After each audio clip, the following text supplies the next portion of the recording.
Enjoy learning about our Southwest Florida wildlife? Well, then you need to head out to the Peace River Wildlife Center. That's right. That's also where you will find Executive Director Robin Jenkins and some of her friendly little cute and slow critters, I would say. Robin, great to have you back. Thank you. So we already learned a lot in the commercial break. We had like a million questions for you about these little guys because I don't know if I've ever seen them this small. So tell us who you brought today. These are tiny little hatchling gopher tortoises. They're all from one clutch. I think there's 7 of them in here, right? That's what you call them, a clutch? A clutch. They had, normally the eggs are laid at the apron of a burrow. Okay. The soft sand that gets kicked out while the mom is building the burrow, and the eggs are laid up there. They don't sit on their eggs like a bird does to incubate them, but rather the sun and the sand keep them warm. Okay. The temperature. How long do they stay eggs for? They incubate for about 30 days. Oh. I mean, 3 months, 90 3 days. months. Okay, 90 days. 90 days. And the temperature of the sand determines what sex the babies are. Really? If it's above 85, they're females. If it's under 85, they're males. So at different times of the year, I guess, are you more likely to get more boys than and girls? And I suppose that, you know, if one area is in more shade, more shaded than another, those babies might be males. What is their chance of survival in the wild once they're hatched? It's relatively slim, honestly, because they're rather soft. And they are like a good meal, predated. Yeah. Yes, a lot of things can eat them. The burrows themselves of the adult gopher tortoises host probably around 200 to 300 commensal species. Other species live in the burrow, either with the tortoise, or the tortoises often have more than one burrow. So other species will live in the burrow that's not being inhabited by the adult gopher tortoise. That's fascinating. That is interesting. These guys were found when a huge tractor had crushed an active nest, and someone went to make sure that the adult hadn't been buried alive in there, which can happen, and they happened upon a baby. So then they started digging more and found another baby.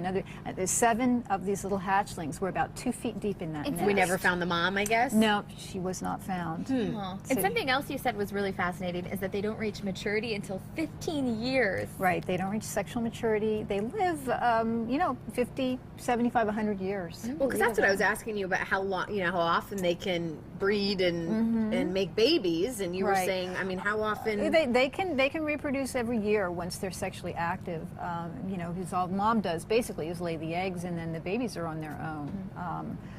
And with a clutch of 4 to 7 eggs, even if all 7 of them hatch, the survival rate is unfortunately quite low. I'm thinking they're going to have a good chance of survival now that they're with you. So that is the goal, obviously, to get them back in the wild. Will these guys make it back? These guys are probably going to go back this week. Oh, you set them out young. That's soon. They're Robin. really, I know, you said they were soft. Come on now. it really, we're not permitted We're not trying to make you feel guilty. My babies, I'm not ready to go. Oh, I just sent my daughter off to college. college. You know what I'm talking about. Where is a safe place to release them? Well, ideally you don't mess with them at all. They are precocial when they're born, which means they can take care of themselves. You see a baby gopher tortoise, so you leave it alone. So I say. These guys were found 2 feet deep, and they're normally not that deep. So they were brought to us to make sure that they didn't have, aspiration pneumonia or some other issue. They are perfectly healthy and happy little dudes, so we are going to get them back. Well, as we close, we only have about a little less than a minute left, though. People want to come out, and it is such a great place, to find out about Southwest Florida wildlife. Definitely. We have over 120 animals on permanent resident display out there for educational purposes. We are at 3400 Ponce de Leon Parkway, which is the far west end of Marion Avenue in Punta Gorda. We're in Ponce de Leon Park. We're open 7 days a week from 11 to 4. You guys depend on a lot of volunteers, don't you? Definitely. Always need volunteers. We had volunteers crochet those little baby bird nests. Oh, no. Those are 2 of our resident eagles. Sometimes you can get involved in even naming a few of your residents, right? We do. We have had contests in the past. Ooh, we need to name these guys. There's 7 of them. So Stephanie, Carly, Robin. Stephanie, Amy is our next guest. All very beautiful. beautiful names.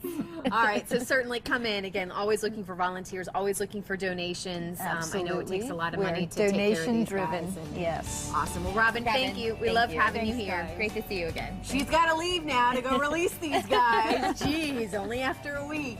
All right, up next, Fight Fair. Yes, the do's and don'ts of managing conflict with your kids in this week's parenting guide. Stick around.